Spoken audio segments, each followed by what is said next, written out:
ప్రపంచమంతా మన ఇండియా కోసం మాట్లాడుకున్నది బావ.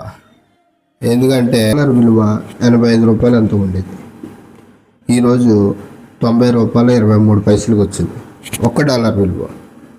అంటే మన ఇండియన్ కరెన్సీ 5% పడిపోయింది. ప్రపంచం అంతా దానికోసం మాట్లాడుకుంటుంది.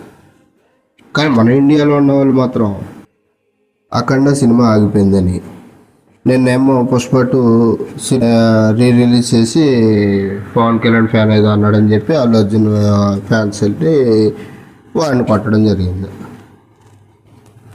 ఎందుకు మామ ఇవన్నీ మనకి వచ్చే తరానికి మనం ఏం ఇవ్వాలనుకుంటున్నాం? చాలా వరకు ఇక్కడి నుంచి వేరే దేశాలకు వెళ్ళేవాళ్ళు కూడా మన ఇండియన్ యువత మీద జోకులు వేసుకున్నారు. వాళ్ళ కరెన్సీ పెరిగినా తగ్గినా పెద్ద పని ఏం లేదు. వాళ్ళకి కావాల్సింది ఒక సినిమా లేదా ఒక పొలిటీషియన్, వాళ్ళకి ఫ్యాన్. ఇంకెన్నాళ్ళు సినిమా నచ్చితే చూసామా వచ్చేసామా అంతే, ఓకే అయిపోయింది, అక్కడితో అయిపోయింది. నీకు అంతకే హీరో ఇష్టం అయితే స్టేటస్ పెట్టుకోవాలి. మారిపోదాం మనం కూడా. వద్దు మనకి ఇవన్నీ. రేపు పొద్దున్న ఇలాంటి గడవల వల్ల మనకి ఏమైనా అయితే మన ఫ్యామిలీని ఎవడు చూసుకుంటాడు? హీరో వచ్చి ఏమైనా ఆదరిస్తాడా?